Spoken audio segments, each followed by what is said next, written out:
grâce à notre Père, le Seigneur, Père de notre Seigneur Jésus-Christ, pour sa grâce, pour son amour, pour la communion, la communication du Saint-Esprit en chacun, pour chacun, en tout et pour tous. Amen. Amen. Amen. Donc, aujourd'hui, c'est le jardin intérieur. Les connectivités. Ok, nous sommes donc dans ce thème. Encore une fois, je le répète, le thème de ce mois, vivre de l'intérieur. Et le propos d'aujourd'hui, le jardin intérieur. Soutenu par le verset de Luc 13, 19. Le royaume de Dieu est semblable à une graine de moutarde qu'un homme a prise et plantée dans son jardin. L'ancienne Diana nous a fait lecture tout à l'heure du dévotionnel. Je pense que peut-être, sûrement, vous en avez fait pour vous-même ce matin également la lecture. Mais ce verset-là, le royaume de Dieu est semblable à une graine de moutarde qu'un homme a prise et plantée dans son jardin. Alléluia.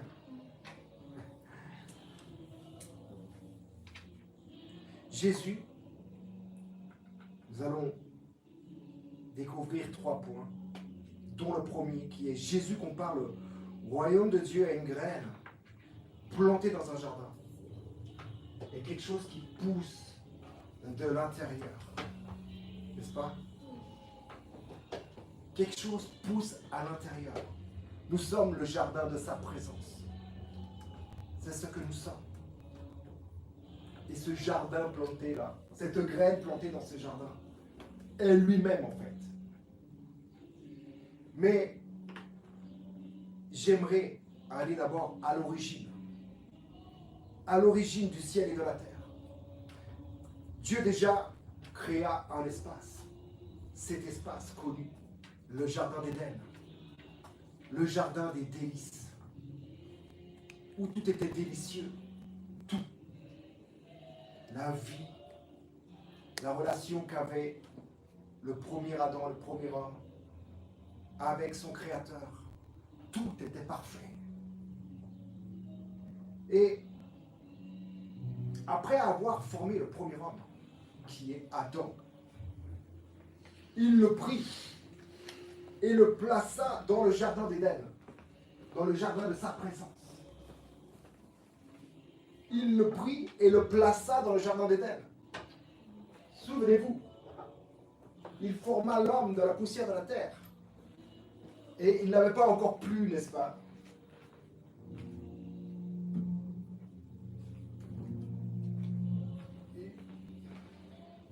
Il prit l'homme, après l'avoir formé, et il le plaça dans un coin très particulier, très spécifique de toute la création que lui-même, le Créateur, avait créé. Et les cieux, et la terre, et les luminaires pour éclairer le jour, et les luminaires pour éclairer la nuit, et les eaux, et tout, et les animaux, et les arbres, et tout ce qui s'y trouve. Dieu créa, n'est-ce pas? Et il créa également l'homme au 6e jour. Et il le plaça dans un endroit particulier, le jardin d'Éden. Dans le jardin de sa présence. Un jardin un peu comme tenu secret. Un jardin intime. Un jardin, on pourrait dire, privé. Le jardin de sa présence. Et le Créateur ne l'a pas placé et établi là au hasard. Il l'a placé dans une position singulière, particulière, spéciale. Premièrement, il l'a placé dans le repos. Et sans attendre de lui une performance particulière de sa part. Il l'a placé d'abord dans le repos. Même la position de cet homme reflétait même le repos. Il le plaça. Il l'établit dans une position de repos. Mais, donc il n'attendait pas de lui une performance particulière ou une œuvre particulière de sa part, où il aurait dû s'acheter pour. Sinon d'être attentif à la présence de Dieu dans le jardin et de prendre soin, de cultiver ou encore de participer à la relation privilégiée que le Créateur voulait entretenir avec lui. Dieu a créé l'homme pour une relation. D'abord pour une relation. Avant l'action de l'homme, avant que l'homme fasse quoi que ce soit, il a voulu l'homme pour une relation particulière avec son Créateur et son Créateur avec lui. Et c'est à partir de cette relation-là, privilégiée, c'est cette relation privilégiée qu'il avait, qu'il entretenait avec le Créateur et son Créateur avec lui. C'est cette relation qui devait être exposée à toute la création.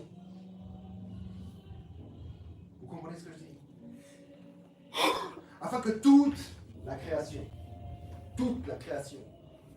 devant laquelle l'homme se tenait, l'homme Adam, afin que toute la création jouisse de la même liberté qu'Adam avait et entretenait avec son Créateur.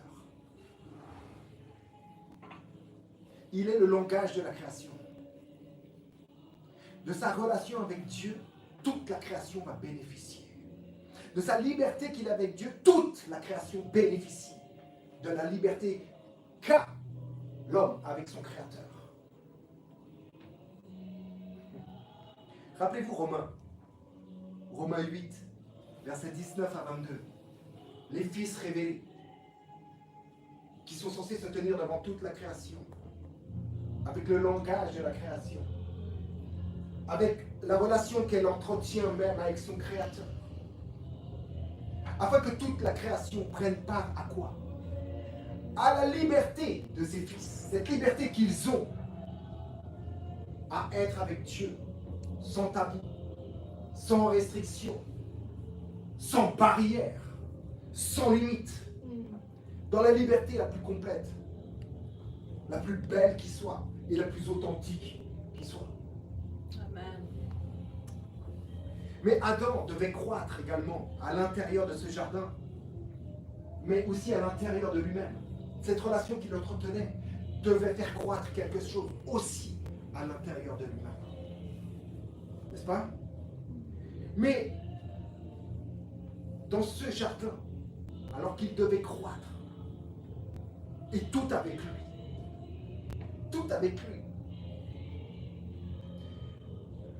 cet homme-là ne devait pas se laisser asservir par quoi que ce soit, ou qui que ce soit.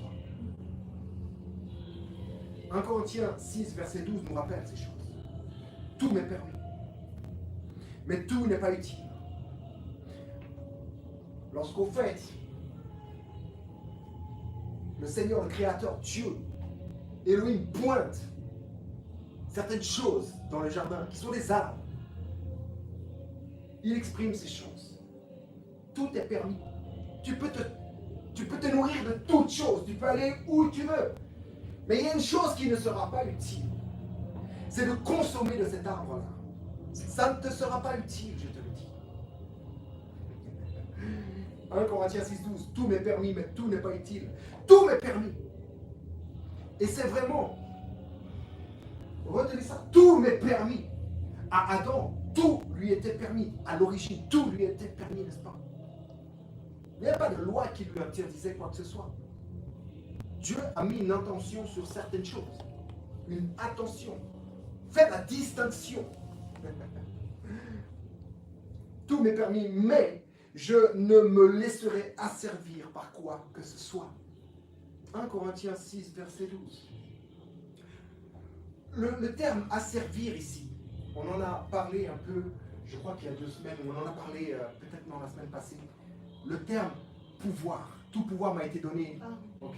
Exousia, ok? Le mot ici, ok, tiré de l'hébreu.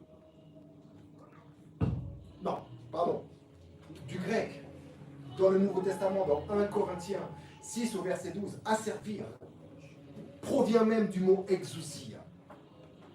Rien ne devait prendre le pouvoir sur Adam. Rien ne devait prendre le pouvoir sur Adam. Rien ne devait l'asservir. Ni lui-même, ni quelqu'un d'autre, ni quoi que ce soit. Il devait veiller à ces choses. En formant Ève du côté d'Adam, qu'est-ce que Dieu lui offre? Qu'est-ce que Dieu octroie? Qu'est-ce que Dieu donne? Quelle est la grâce de Dieu pour Adam? Bien que Adam va dire, oui, ah ça y est, une personne semblable, chair de ma chair, eau de mes os. En formant Ève du côté d'Adam, de son côté, Dieu lui offre un soutien, une aide. Une aide. Dieu n'a pas créé l'homme pour qu'il soit seul. Dieu n'a pas établi l'Église pour qu'elle soit seule, séparée de celui qui l'a établi. N'a pas établi un corps qui soit en dehors, séparé de sa tête. N'est-ce pas? C'est une relation. Dieu est un Dieu de relation. C'est lui qui établit la relation. En toute chose, en tout temps. En tous et pour tous. C'est lui qui d'abord établit la relation. Et il va établir cette relation pour Adam. Oui, la chair de sa chair, l'os de ses os. Mais il lui offre un soutien. Il lui donne un soutien. Une aide. Mais Ève, en aucun cas, elle n'est en aucun cas le miroir ou le reflet miroir d'Adam, où Adam devait se mirer. Où Adam devait consommer, on pourrait dire, de cette manière. Ce n'est pas son miroir. C'est son soutien. Os, chair de sa chair, os de ses os. Mais Dieu nous a créés à son image, à sa ressemblance. Elle est chair de sa chair, os de ses os. À ce niveau-là, elle lui ressemble. Mais ce n'est pas là qu'il doit se mirer. Ce n'est pas là qu'il, quelque part, il doit se comparer. Si on ne peut pas prendre le terme de se comparer. Ce n'est pas là qu'il doit réciproquer à ce niveau-là. N'est-ce pas? La seule véritable source où Adam était censé se mirer, la seule, était l'arbre de la vie, au milieu du jardin. Rappelez-vous, au milieu du jardin. Il avait planté au milieu du jardin, n'est-ce pas? L'arbre de la vie, au milieu. Ici, dans le sens de ce mot, au niveau hébraïque, le milieu, c'est dans l'intérieur. Ça évoque même, ça nous amène à dans l'intérieur. Quelque chose faisant partie de lui-même, faisant partie d'Adam, qui est même à l'intérieur d'Adam. Mais voilà, il est au milieu du jardin. Tu peux dire oui, il est au milieu, à l'extérieur d'Adam. Mais là, ça t'amène à l'intérieur. Et là, on parle de jardin intérieur, on parle de jardin. Et on parle du commencement, en tout cas de l'origine de la terre et des cieux. Et je crois que c'est important d'aller à l'origine pour comprendre l'œuvre également accomplie que l'on célèbre aujourd'hui en tant que Pâques.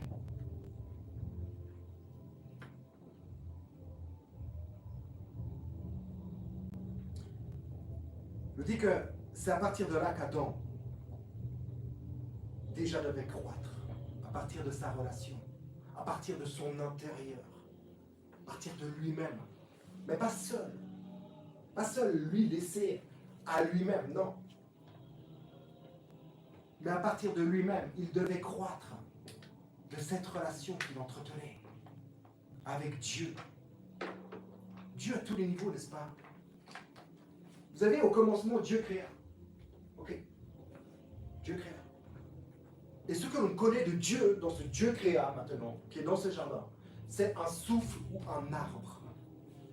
N'est-ce pas? Donc nous avons déjà il y a déjà une pensée trinitaire à cet endroit, du Père, du Fils et du Saint-Esprit. Et et Adam entretenait déjà cette relation, était déjà en communion à l'intérieur du jardin de la présence de Dieu.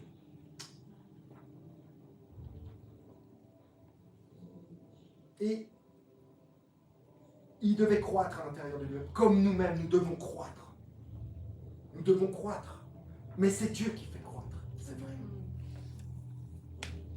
Mais c'est en s'y exposant à Dieu qui va permettre à ce que l'on croisse, n'est-ce pas?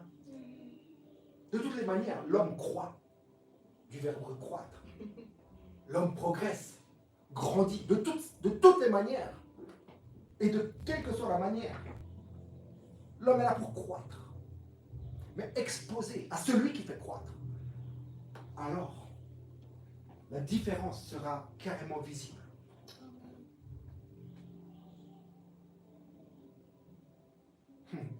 Car la lumière, Christ est la lumière des hommes, non? En elle, il est la parole. En elle, il y avait la vie. Et cette vie est la lumière des hommes.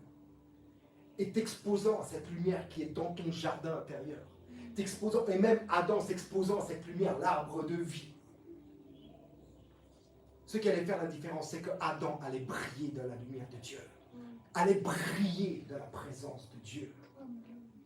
Et par son fait, par ce canal, par ce vase, qui allait refléter, qui était exposé devant toute la création. Il n'a pas été créé pour être sous le boisseau, n'est-ce pas? Mais là, posé sur un, comment on appelle ça? Sur un chevet. Un chevet de la chance. De sa relation à Dieu, allait bénéficier à toute la création. Allait illuminer toute la création. Et toute la création, tout arbre allait croître. On va en venir à ces arbres. Et tout le reste devait croître. Ok?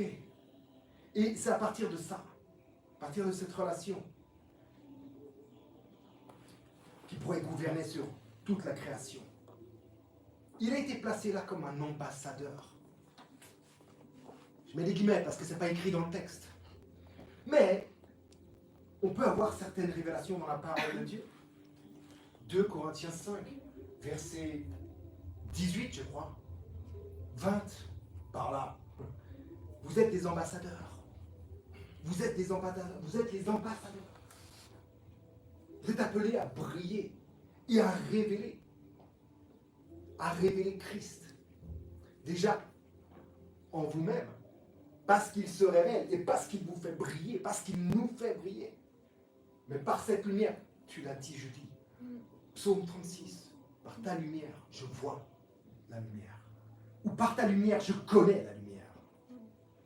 Ça, c'est intéressant. C'est très profond de la part de David. C'est Psaume 36, n'est-ce pas? Oui. Par ta lumière, je connais la lumière. Jesus, par la lumière qui brillait en Adam, la création entière connaissait la lumière. Par la lumière qui brille en toi. Par cette graine qui a été plantée en toi, le Christ, et qui brille, et tu brilles de sa lumière. La création entière, tes mondes là, connaissent maintenant la lumière. Connaissent maintenant la lumière.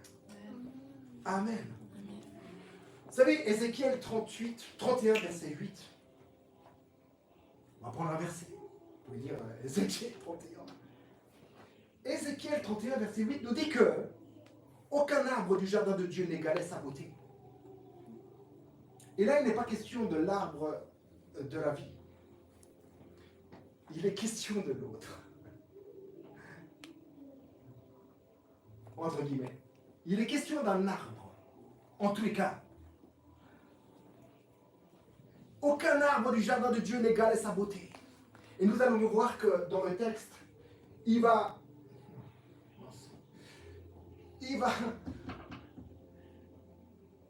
y a un problème dans Ézéchiel 31 parce que les uns et les autres vont se comparer à cet arbre, n'est-ce pas? Ils vont jalouser, il va y avoir tout un problème. Par rapport à la comparaison, la jalousie, etc. De l'inimitié. Il va se créer autour de tout ça. Et même cet arbre le plus beau va s'enorgueillir et va chuter en fait. Ézéchiel 31. Mais Ézéchiel 31, verset 8 nous dit qu'aucun arbre du jardin de Dieu n'égalait sa beauté. Ouais.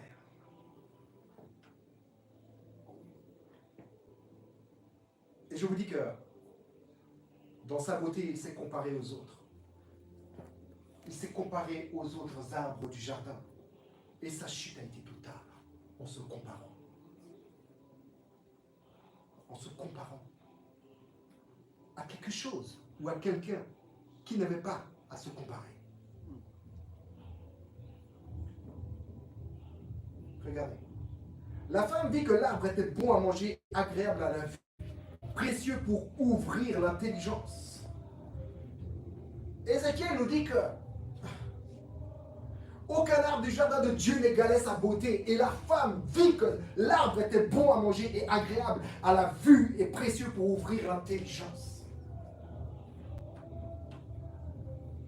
Dans tout le jardin, il n'y avait pas quelqu'un qui égalait la beauté d'Adam.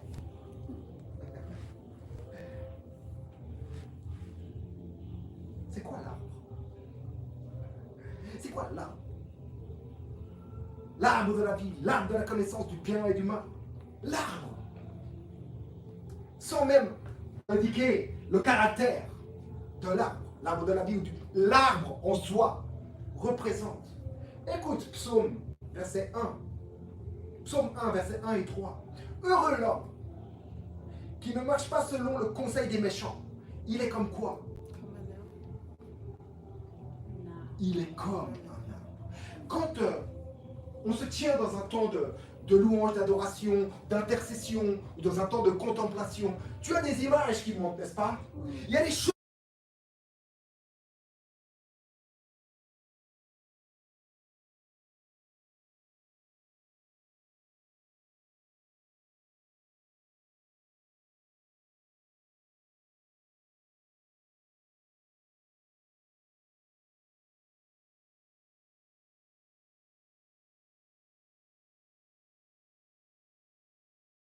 Il est un prophète, n'est-ce pas? Il est roi, mais il est prophète.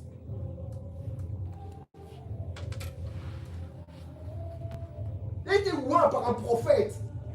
Qu'est-ce qui coule sur David? Il est comme un arbre. Écoute là. Il est comme un arbre transplanté au bord d'un cours d'eau. Il est comme un arbre. Dans vos versions, c'est planté. En fait, c'est transplanté. Il est comme un arbre transplanté près d'un courant d'eau. N'est-ce pas? L'Éternel prit Dieu et le plaça. Il le transplanta. Il l'a placé près d'un cours d'eau, dans sa présence, dans le jardin de sa présence. Et tout il y avait beaucoup d'eau, beaucoup de cours d'eau. 2 principaux et 2 moins principaux, mais 4 principaux. Il y avait beaucoup d'eau. Il y avait même un lieu où le sol était gorgé d'or. Où carrément, il y avait même un endroit dans l'Éden qui s'appelle Avila, qui était gorgé d'or. Gorgé d'or, le sous-sol, le souterrain, gorgé d'or. À cet endroit, il y avait même le bdellium. Le bdellium est, au fait, c'est encore une image de la manne. Le bdellium est une résine d'arbre qui faisait penser à la manne quand elle tombait du sol. C'était comme du bdellium. Dans le jardin d'Éden, il y a toute la présence de Dieu à tous les niveaux. Symbolique, physique, présentiel. Le souffle, la lumière inaccessible, le Fils. Et il y a tout ce qu'est Dieu dans le jardin. Tout. Et il est comme un heureux homme qui ne marche pas selon le conseil des méchants. Regarde Adam. Il est comme un arbre transplanté près d'un courant d'eau. Quand Dieu te place quelque part, en lui-même par exemple, il te place en sa présence.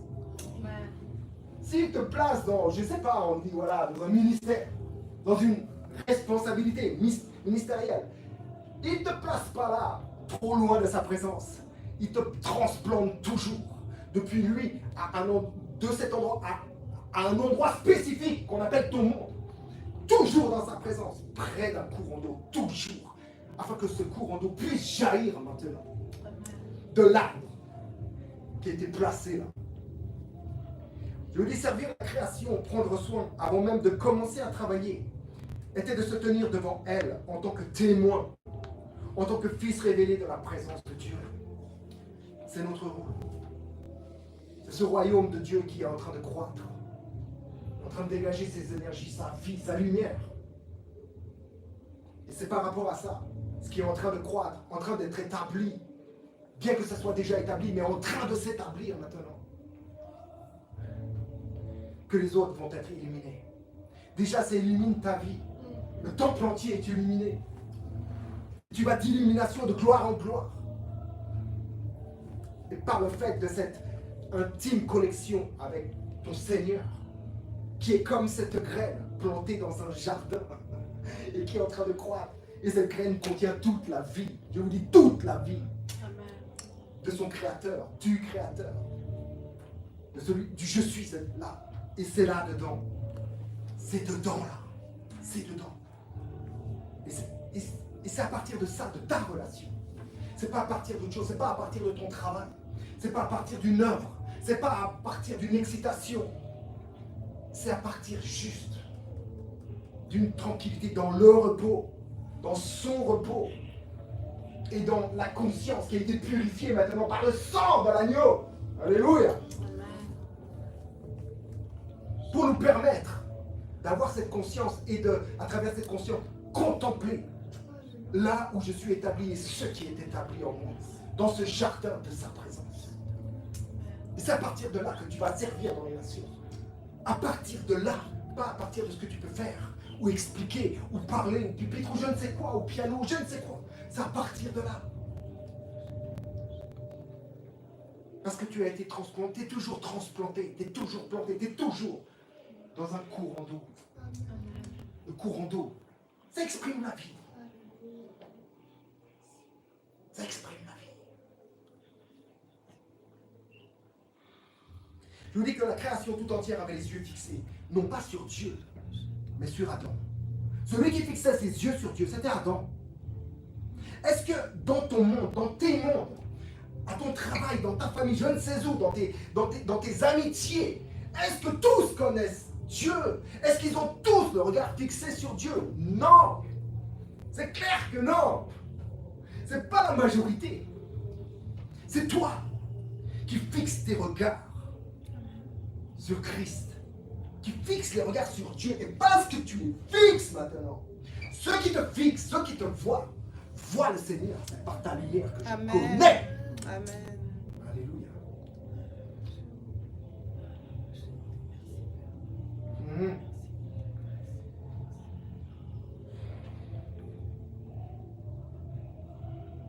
Ok, j'ai écrit ça. Adam était le témoin. Ah, je suis témoin du Seigneur. Adam était le témoin, ou encore, à travers Adam. Dans le mot témoin, il y a le terme martyr en grec. Martyr, c'est-à-dire qu'en fait, c'est un sacrifice vivant. Tu t'offres en tant que martyr, en tant que sacrifice vivant. Tu n'as pas à mourir. Il y en a des gens réellement qui meurent aujourd'hui en tant que martyr, en tant que témoin de Christ, dans certains lieux sur cette terre. Mais ce n'est pas le cas de tous. Ce n'est pas la majorité. Mais tu as à t'offrir, tu t'offres en tant que témoin, en tant que martyr. C'est un sacrifice vivant. C'est un sacrifice vivant. Tu es un sacrifice vivant. Alléluia. Dans celui qui s'est sacrifié, qui est mort et ressuscité, et toi avec lui. Alléluia. Mais Adam était le témoin, ou encore à travers Adam devait se refléter la relation privilégiée qu'il entretenait d'abord avec son Créateur et son Créateur avec lui. J'insiste avec ça. Parce que ça, c'est à l'origine.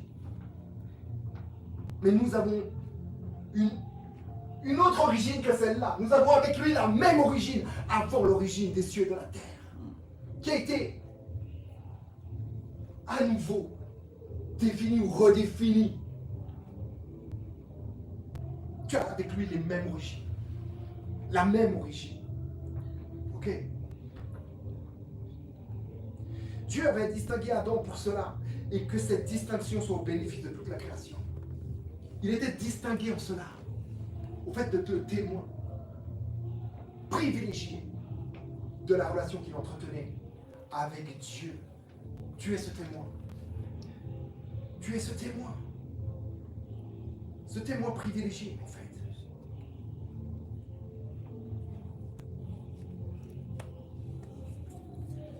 Encore une fois, Dieu a créé l'homme, pas pour créer un truc ou quelque chose. Il l'a créé pour avoir une relation avec lui. Okay? Il l'a créé.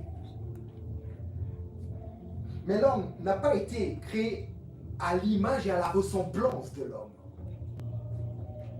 Comprenez bien. Il n'a pas été créé à l'image et à la ressemblance de l'homme. L'homme a été créé à l'image et à la ressemblance de Dieu. Et en contemplant son alter ego, Ève,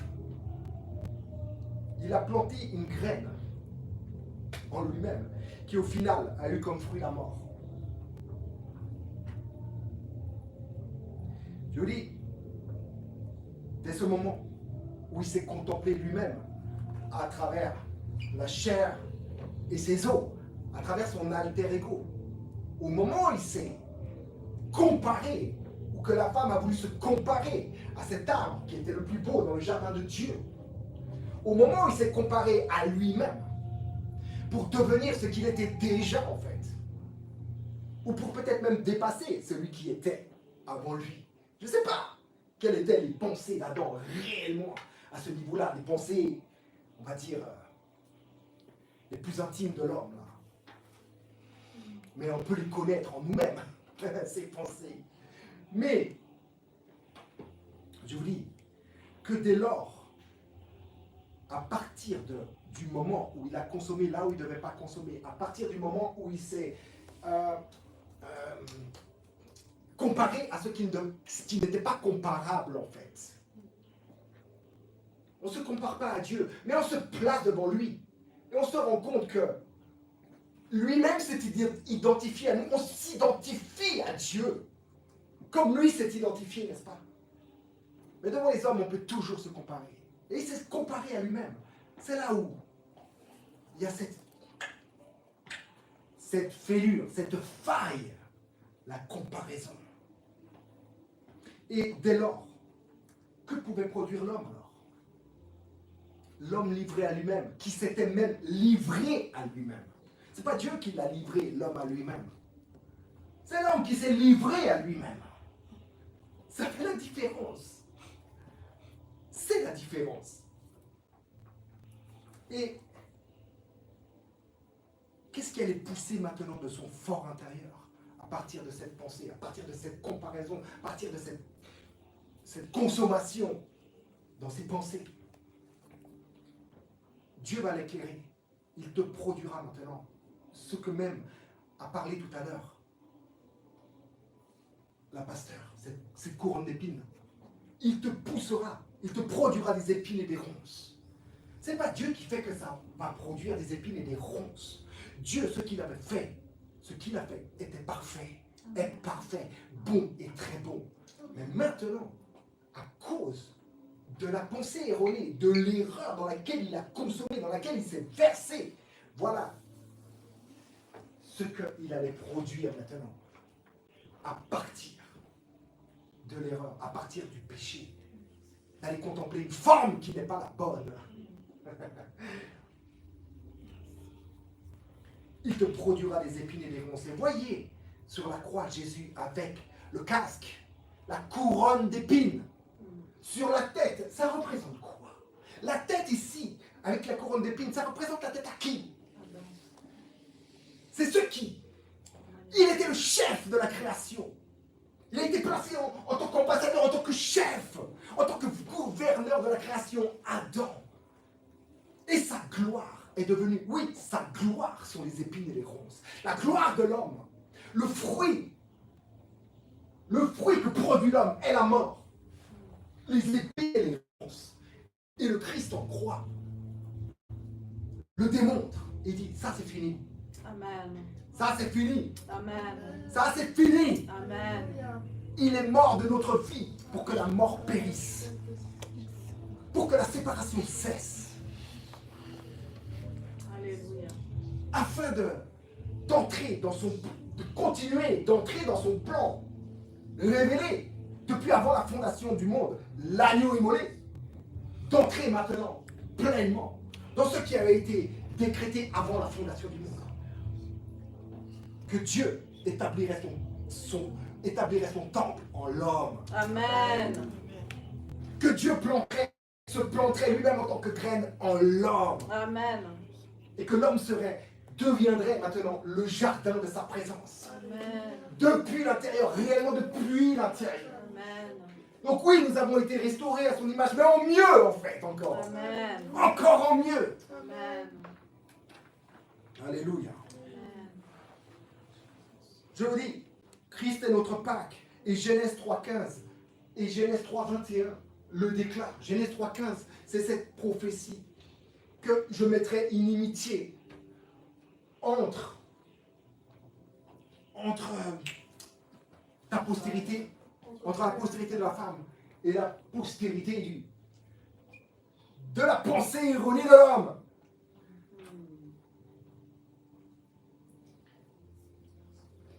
Écrasera la tête. Regardez la tête écrasée à Golgotha. Amen. Golgotha, ça veut dire le lieu du crâne. Regardez le crâne écrasé. Le crâne, Golgotha, le crâne écrasé. Amen. Écrasé, oui, mordu au talon, mais écrasé. Alléluia. Amen. Et dans Genèse 21, vous allez voir que Dieu va couvrir l'homme de peau de bête. De peau de bête. T'es-tu déjà posé la question?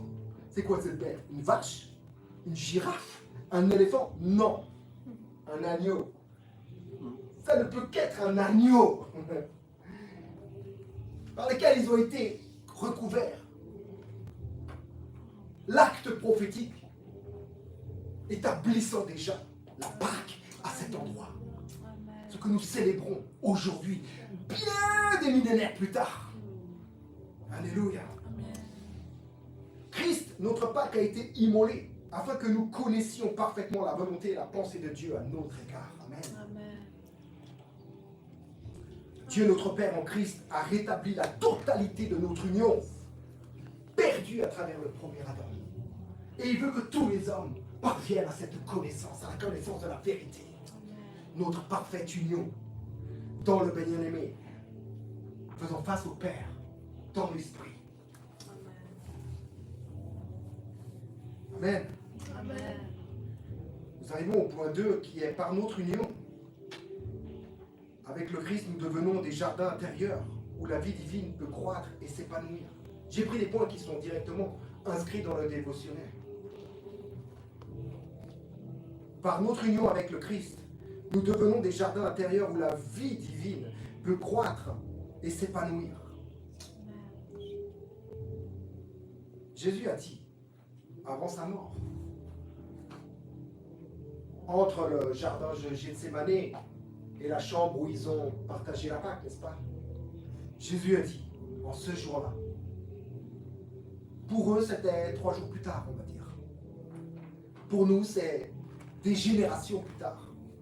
Et quand Dieu te révèle son Fils en toi, en ce jour-là, vous connaîtrez que je suis en mon Père, que vous êtes en moi, et que je suis en vous. Il n'a pas dit ça au hasard comme ça, allez, vas-y, je fais une phrase, je fais un truc, je révèle quelque chose. Non, c'est avant que l'œuvre soit totalement accomplie, celle qui avait été préétablie avant la fondation du monde, l'agneau immolé. C'est juste avant. C'est juste avant cet événement, cette Pâque particulière. Ce jour-là, là, bientôt, vous allez comprendre le mystère de l'union. Il vous sera révélé par l'Esprit de vérité, qui vous conduira dans toute la vérité. Et qui glorifiera qui? L'homme? Non, oui, l'homme vivant, Jésus-Christ. Amen. C'est pour ça que je vous dis qu'il prendra tout ce qui est à moi, il prendra tout ce qui est à mon Père et vous le donnera. Tout! Vous êtes héritier de Dieu et co-héritier avec Christ. Nous sommes devenus le jardin de sa présence où la graine est le Christ lui-même. Ce jour-là, vous connaîtrez. Il y a un jour où tu connaîtras. Ça ne veut pas dire que la graine n'y était pas. Ça ne veut pas dire que tu n'étais pas le jardin de sa présence déjà. Mais il y a un jour que Dieu a fixé dans ta vie où tu connaîtras un tel mystère caché, mais révélé maintenant à ses saints. Amen. Amen. Amen. Ok, on va aller un peu dans le Cantique des Cantiques. Par notre union avec le Christ, nous devenons des jardins intérieurs. Okay, il est question de jardin où la vie divine peut croître et s'épanouir. Mon bien-aimé, écoute, Cantique des Cantiques, chapitre 6, verset 2. Mon bien-aimé est descendu à son jardin. Qui peut monter au ciel si ce n'est celui qui en est déjà descendu? Ok, mon bien-aimé. Alors là, apparemment, c'est le fils de David. La famille, là. C'est Salomon, je crois, qui a écrit ces cantiques, n'est-ce pas? Oui. Ok, en tout cas, celui qui écrit, il est inspiré. Il est inspiré, il voit les choses. Il pourrait dire, ouais, c'est comme. Mon bien-aimé est descendu à son jardin, au parterre d'aromates. Au parterre d'aromates. Vous êtes des aromates. Nous sommes son parterre. Nous sommes des aromates. Nous avons de la saveur. Nous sommes la saveur de Dieu, le parfum de Dieu. Des aromates. Il est descendu au parterre d'aromates pour prendre soin de son troupeau. C'est le cantique là. Pour prendre soin de son troupeau dans les jardins et pour cueillir des lys. Pour cueillir des lys. Ok, des fleurs. Ok, on va faire une couronne de fleurs. Pour cueillir des lys, je te dis. Les lys là, cette fleur particulière. Oui. Même Jésus a parlé des lys. Que les lys, ils ne filent, ils font rien que d'être des lys tranquilles. Mais ils tissent pas leurs habits. Ils font rien pour être ce qu'ils sont. Ils sont lisses par la vertu de Dieu. Par la grâce de Dieu, ils sont lisses. Ils sont ce qu'ils sont. Amen. Alléluia. Amen. Ils ne tissent ni le, comment on dit, ni le... Le travail de Ok. Mais même Salomon n'était pas vêtu d'autant de beauté. Les lys là. Jesus. Les lys. Le lys, dont le mot lys, qui fait toute sa joie. Donc il est venu dans son bien, le bien-aimé est descendu dans son jardin, dans son parterre d'aromates, pour cueillir les lys. Cueillir les lys. Adopter, prendre pour soi ceux qui font toute sa joie. Tu es mon fils. Je te dis, tu es mon fils, mon bien-aimé. Celui en qui j'ai mis toute mon approbation, toute mon affection. Celui qui fait toute ma joie, le bien-aimé. Amen. Quand il reçoit cette parole-là, et que tous l'entendent, il la reçoit certes pour lui. Avait-il besoin de le recevoir? Il le savait, n'est-ce pas? En tant que toi, il l'a reçu. En tant que toi, il s'est exposé à cette parole. Et le Fils, en qui est le Père pour nous réconcilier à lui-même, revêtu du Saint-Esprit, est descendu dans son parterre d'aromates pour cueillir, pour adopter ceux qui font toute sa joie. Amen. Alléluia. N'êtes-vous pas revêtus de Christ? N'êtes-vous pas revêtus?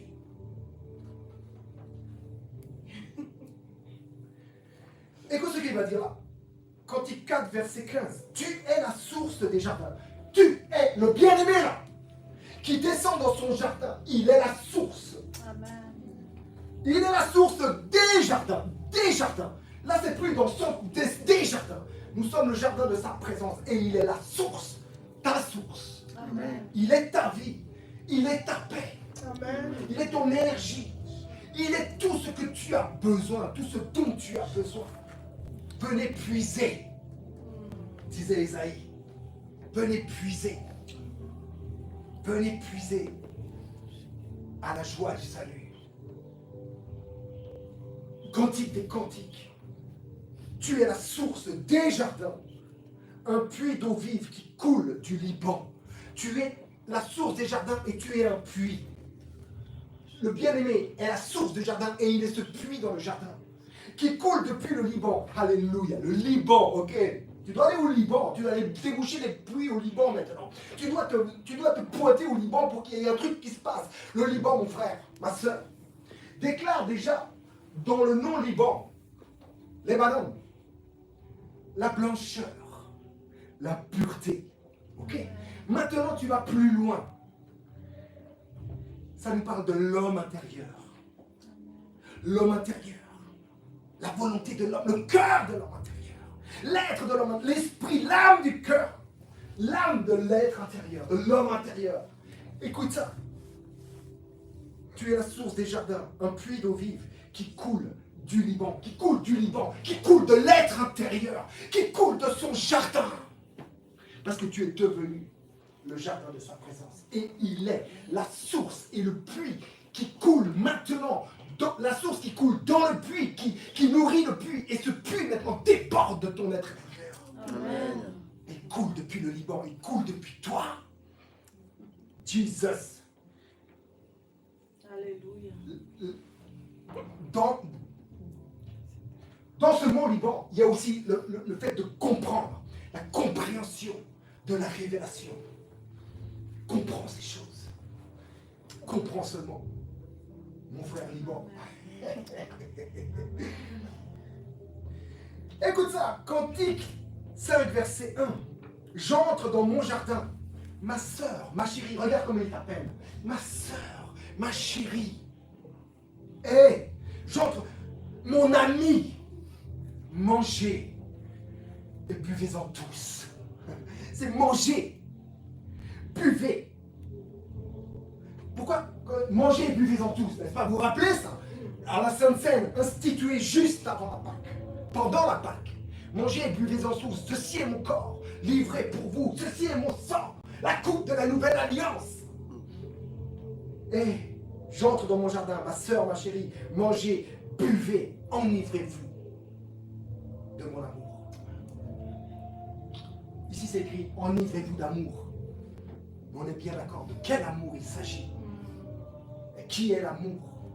Qui est la source de l'amour et qui est même l'amour? Jesus. Je suis écoute. Cantique 6, verset 11. Et il n'y a qu'une seule référence à ce niveau, au niveau de cet arbre-là qui est nommé ici, dans Cantique 6, au verset 11. Très, très intéressant. Pour nous qui avons suivi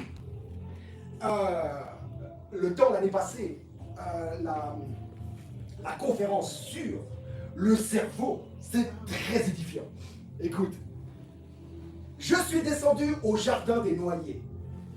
Des noyers, donc pas les gars qui se noient, des noyers de l'arbre, le noyer qui produit la noix, le fruit, ok? Je suis descendu au jardin des noyers. Je te dis qu'il n'y a pas d'autre référence dans ta Bible où tu noyer l'arbre. Seul. C'est dans le cantique, il descend dans le jardin des noyers. Ok. Tu as déjà ouvert une noix? C'est un cerveau. Le cerneau de noix. Ça fait penser à quoi déjà?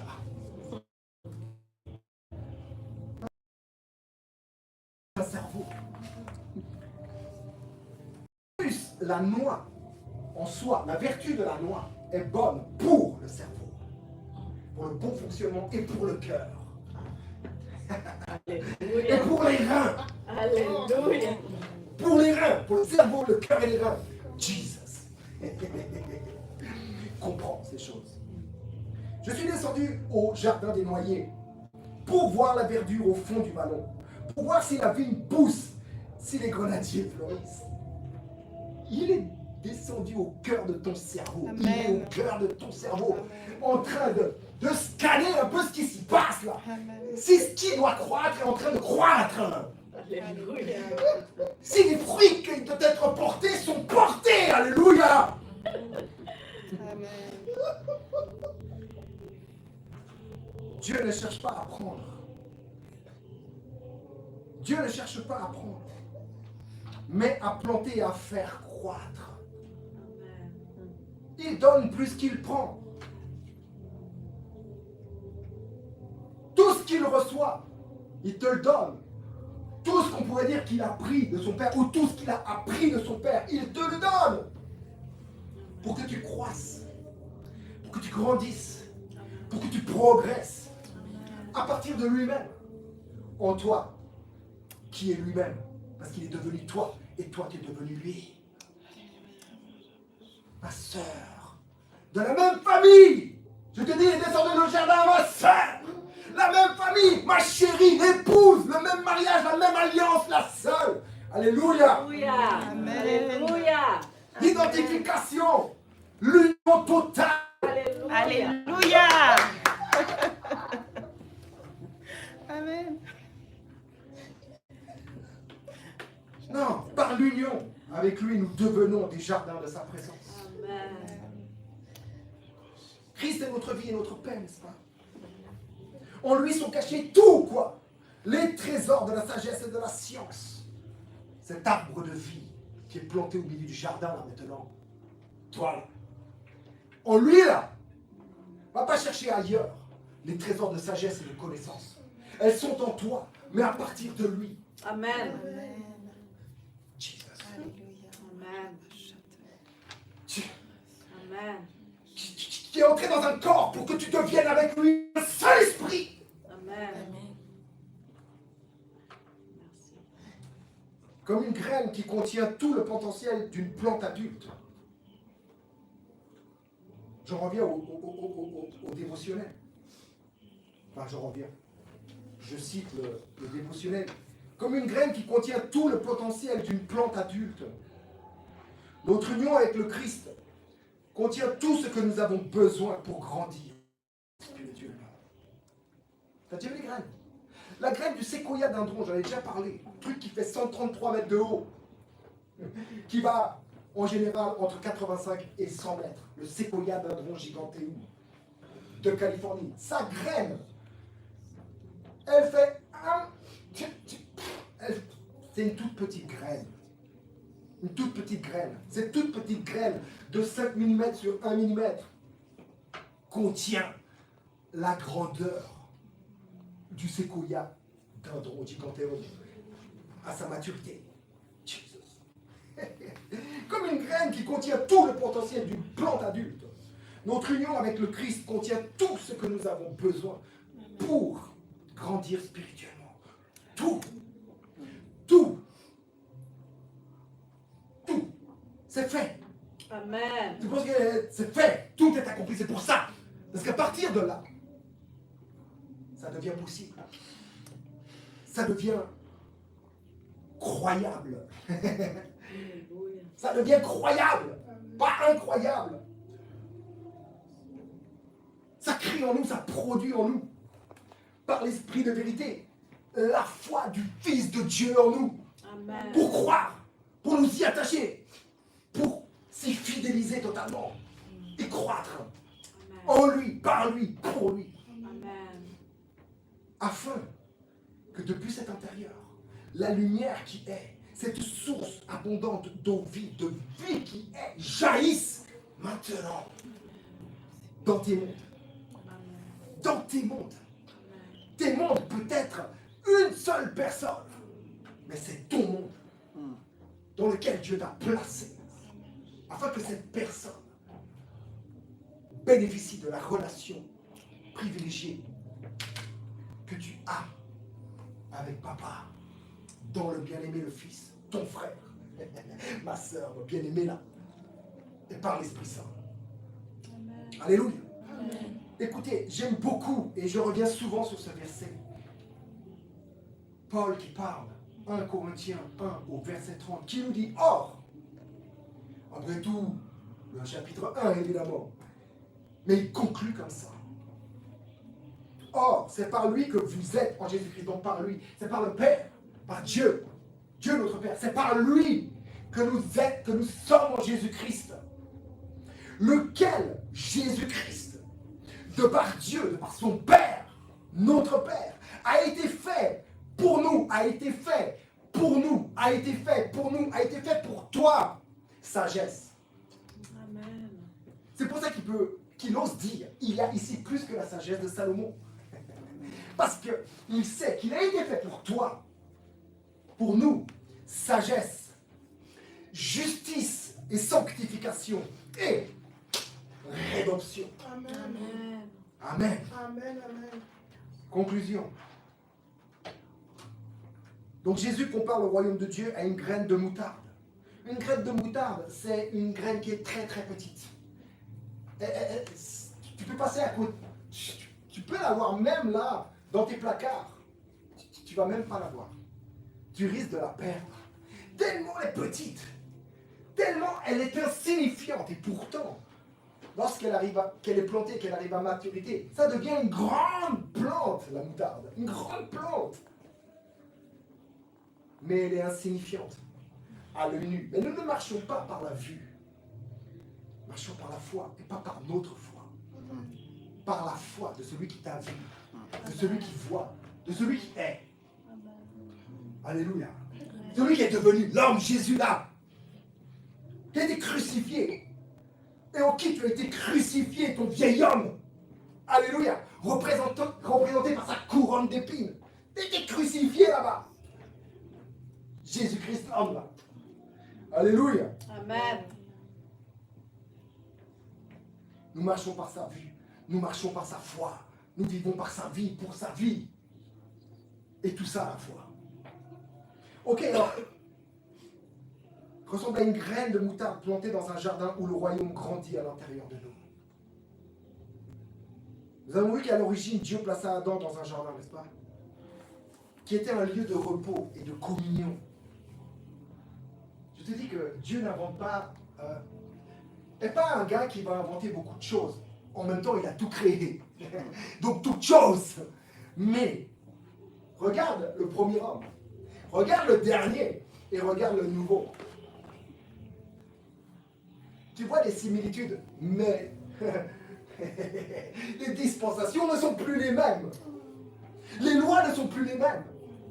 La loi qui t'a mené à la mort n'est plus une loi qui t'amène. C'est une loi qui t'amène à la vie par l'esprit de vie.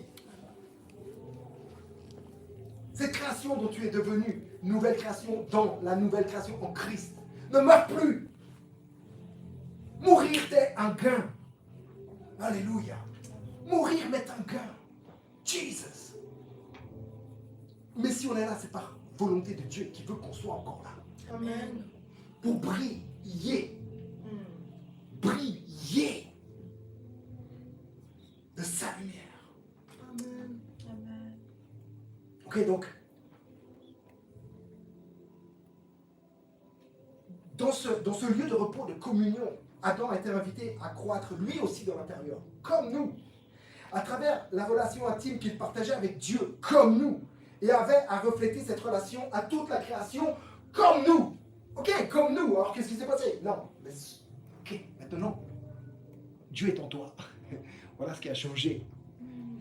Dieu est en toi. Tu es en lui. Dieu t'a placé dans son Fils pour qu'il soit sagesse pour toi. Qu'il soit sainteté, sanctification pour toi. Justice. Et que tu participes dedans. Que tu t'identifies comme il s'est identifié. Alléluia. Amen. Et cela a reflété à toute la création. Voici les fils révélés. C'est ceux qui ont conscience. C'est pas tellement, ouais, je suis, ah, voilà, mais il va faire de moi, ah, je veux, non. C'est ta conscience qui va révéler la science de Dieu qui se trouve en toi. C'est ta conscience. La conscience de ces choses. La conscience de Pâques. Christ est ta Pâques. Est notre Pâques. Amen. Alléluia. Amen.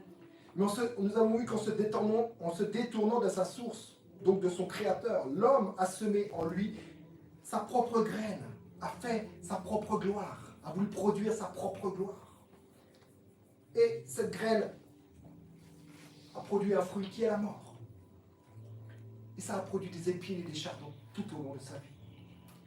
Mais Dieu, dans sa grâce et sa bonté, a promis la restauration de l'union originelle. Déjà en Éden, Genèse 15, 3-15. Accompli en Jésus-Christ. Par lui, l'union avec Dieu est pleinement rétablie. Est-elle totalement établie, redéfinie totalement. C'est plus un jardin où tu es dans... Non, tu es le jardin. C'est redéfini. Tu es le jardin de sa présence. En qui tu peux croître. Jesus. Par notre union avec Christ, nous sommes devenus des jardins intérieurs. Des jardins de sa présence. Des lieux où la vie divine peut croître.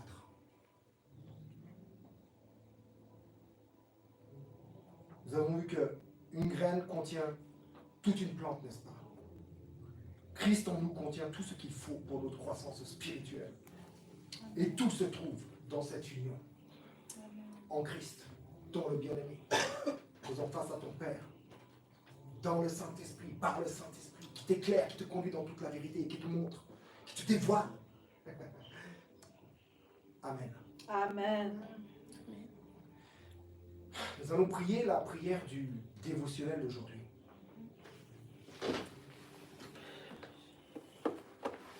Divin jardinier, merci de planter ta vie en moi. Aide-moi à coopérer à ton travail de croissance aujourd'hui. Aide-moi à coopérer à ton travail de croissance aujourd'hui. C'est son travail. Tu coopères. Tu es son champ. Il est ouvrier avec toi. Amen. Que ta beauté et les fruits émergent de notre union. Que ta beauté.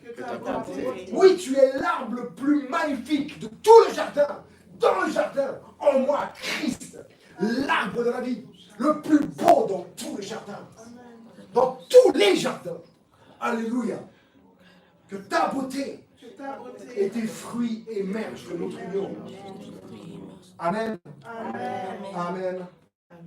Et Amen. Et bon fête de Pâques.